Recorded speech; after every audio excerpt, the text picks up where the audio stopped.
예, 18대 대통령 선거 등록일이 이제 한 달 정도밖에 남지 않았습니다. 그래서 그런지 모르지만 지금 제야 원로 쪽에서는 이 야권 후보 단일화에 대한 압박이 굉장히 심해지고 있는 건 사실인데요. 물론 뭐 양측 모두 충분히 반영하겠다라는 얘기를 하고 있는데 이게 몸이 잘 움직이는 것이 움직이지 못하는 것인지 제가 볼 때는 그다지 진척이 있어 보이지는 않습니다. 그렇기 때문에 저희 신율의 정정당당에서는 후보 단일화에 대한 문재인, 안철수 두 후보 측의 입장을 듣기 위해서 노력을 했습니다. 하지만 안철수 후보 측은 자신들 캠프의 사정으로 여기에 응하지 않겠다 이렇게 알려왔음을 제가 미리 말씀을 드립니다. 그렇기 때문에 문재인 캠프 기획본부장이시죠. 이목희 의원과 바로 야권 후보 단일화에 대해서 얘기 나눠보겠습니다. 어서 오십시오. 안녕하십니까? 예. 저쪽도 나오면 참 좋았을 텐데 말이에요. 그럴 것 같습니다. 좀 글쎄요. 아쉽습니다. 예. 근데 요새 바쁜 모양이에요. 잘 모르겠습니다. 예. 지금 그 야권 후보 단일화에 대한 어떤 그 종용이 굉장히 심하고 있죠. 실제로 민주당의 입장에서 볼 때는 압박을 좀 많이 느끼시죠. 야권 원로들도 이렇게 얘기하고 이러면은. 그 야권 원로들입니다만 사실 그분들의 목소리가 국민의 목소리라고 생각하기 때문에요. 그러니까 많은 국민들의 목소리를 그분들이 대신하고 있기 때문에 예. 아주 무겁게 받아들이고 있습니다. 아, 그렇죠. 근데 무겁게 받아들인다. 근데 이제 혼자만 무겁게 받아들이면 안 되고 양쪽에서 무겁게 받아들여야 되는데 어떻게 보십니까? 이 의원님이 보실 때에는 안철수 후보 측도 그거를 그렇게 굉장히 무겁게 받아들이고 있다라고 보세요? 제가 뭐 정확히는 모르겠습니다만 어쨌든 아까 말씀드린 것처럼 원로들의 말씀입니다만 그게 국민의 말씀이니까요. 예. 저는 뭐 안철수 후보 캠프에서도 상당히 크게 받아들이고 있지 않겠는가 이렇게 추측을 해봅니다. 추측을 하신다는 거는 지금 안철수 후보 측과 접촉이 없다는 말씀처럼 들리는데. 아마 우리 캠프 사이에 서로 아는 사람들이 있기 때문에요. 예. 개인적으로 이렇게 만나는 거에 뭐 있지 않겠습니까? 그러나 예. 캠프가 권위를 부여해서 뭐 비공개든 뭐 비공식이든 권위를 부여해서 지금 만난 그런 사실은 없습니다. 어쨌든 뭐 야권 후보 단일화 이 문제가 지금 국민들도 그렇고 야권 지지층들의 총리의 관심사인데 근데 어떻게 보세요? 다자 구도로 나가면 박근혜 후보가 필승한다라는 그런데 동의하십니까? 만일 다자 구도로 나간다. 그건 저는 의미의 여지가 없다고 생각합니다.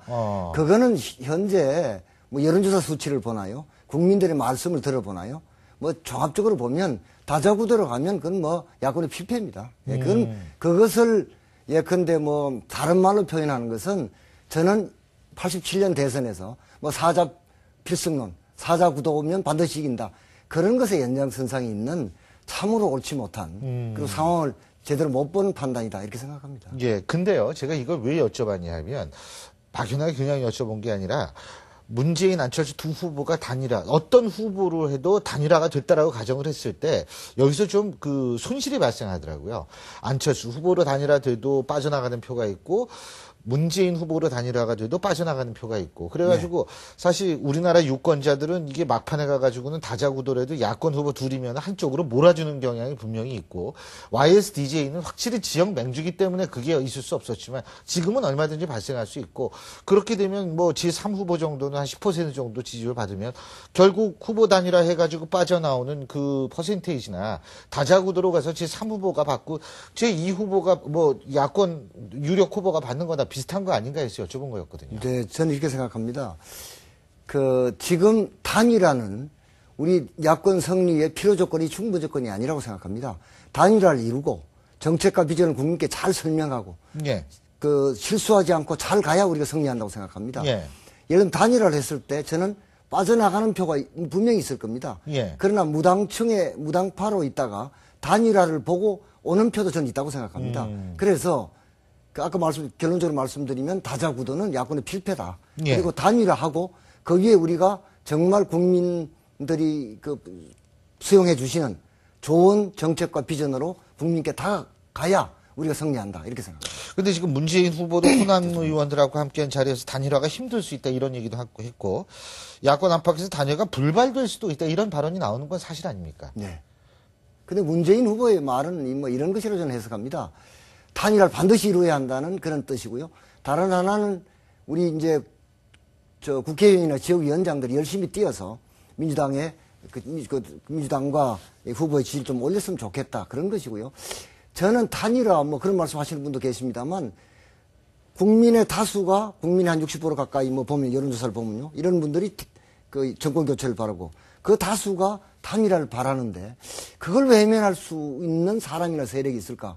저는 특히 문재인, 안철수 두 후보의 캐릭터를 볼 때 저는 단일화를 그 무슨 국민의 뜻에 반해서 외면하는 그런 일은 절대로 없을 것이라고 생각합니다. 근데 말이에요. 만일 안철수 후보로 된다고 가정을 했을 때 민주당은 정당이라는 게 권력 잡기 위해서 있는 건데 네. 권력 잡는 하이라이트인 대선에서 후보 못 냈다. 이거 없어지는 거 아니에요? 네. 저는 우선 뭐 제가 그 문재인 캠프에 있어서가 아니라 문재인 안철수 후보 단일화에서는 여러 가지 조건을 고려할 때 저는 문재인 후보가 이긴다고 생각합니다. 그리고 예컨대 제가 다른 언론에서 단일화의 원칙을 얘기하면서 마지막 원칙이 단일 후보가 되는 사람은 당적을 갖고 출마해야 한다 이런 말씀 드린 적이 있습니다. 당적을 갖고 출마해야 한다. 예. 예.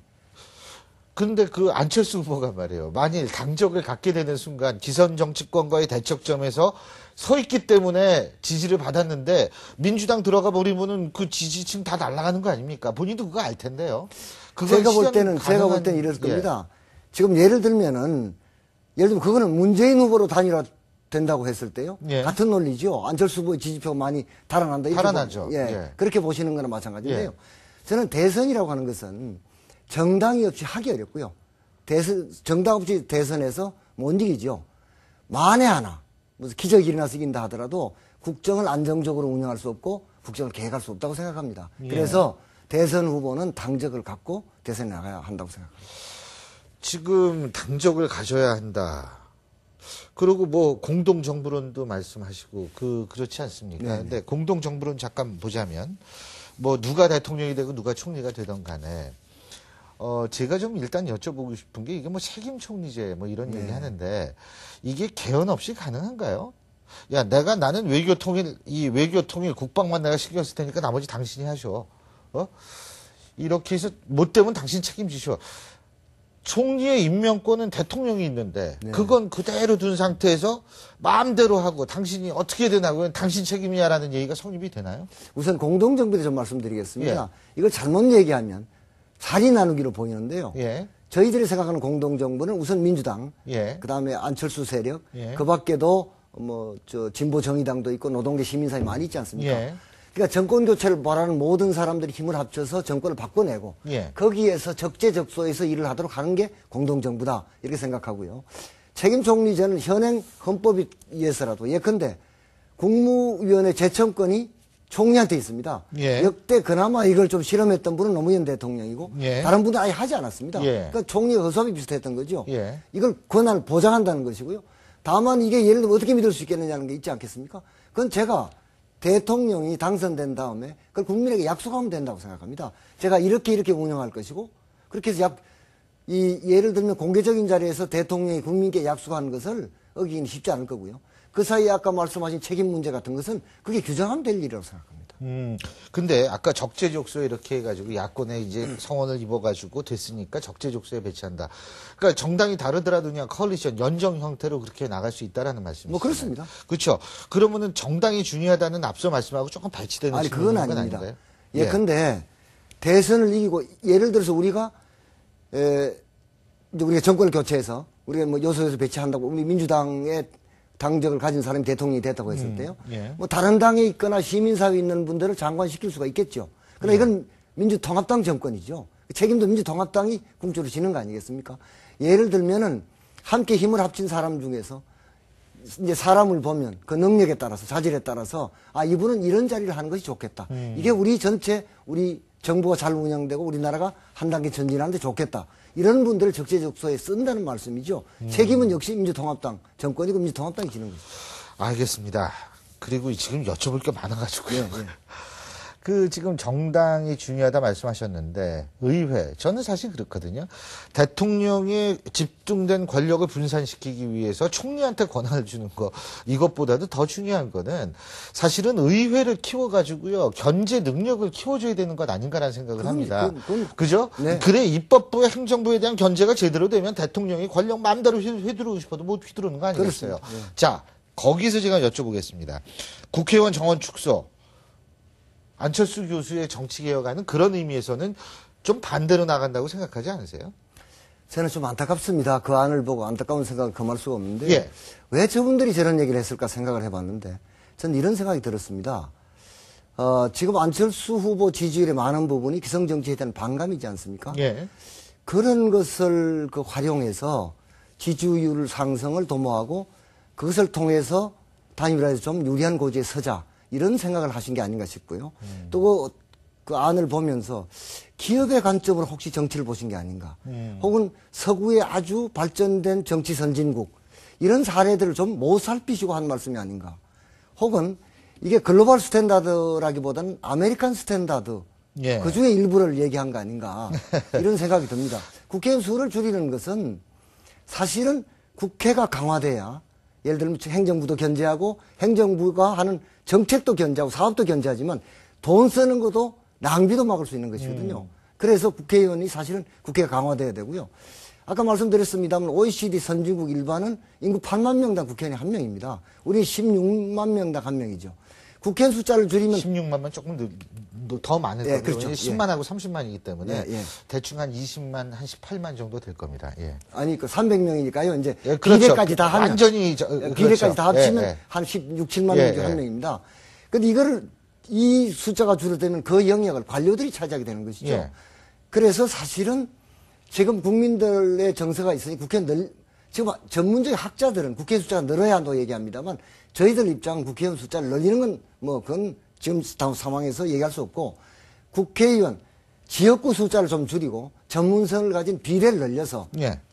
그 국회 역량을 강화하고 행정부를 견제 감시하는 능력을 키워가야 한다 이렇게 생각합니다. 그런데 지금 기업의 관점에서 정치를 본다라는 말씀을 하셨는데 이명박 대통령하고는 비슷한 거 아닙니까? 글쎄 제가 그렇게는 말씀드리기 어렵습니다만 어쨌든 기업이란 효율을 추구하는 거 아니겠습니까? 국가는 효율만을 추구할 수는 없는 것인데 예컨대 기업에서는 아주 충성심이 높고 유능하고 성실한 사업을 했으면 되죠. 이명박 대통령이 그런 비난을 많이 받았거든요. 그러나 한 국가에는 유능한 사람, 좀 능력이 조금 떨어지는 사람도 있고 건강한 사람, 아픈 사람, 장애인도 있고 뭐 온 사람들이 섞여 있기 때문에 함께 가는 것이 국가고 그렇죠. 아니겠습니까? 바로 그거 이제 이명박 대통령이 그런 비난을 많이 받은 거 잘 아실 텐데 그럼 좀 유사하다라고 볼 수가 있겠네요. 저는 뭐 그렇게는 말씀드리고 싶지 않습니다. 알겠습니다. 오늘 말씀 여기까지 듣겠습니다. 고맙습니다. 감사합니다. 예.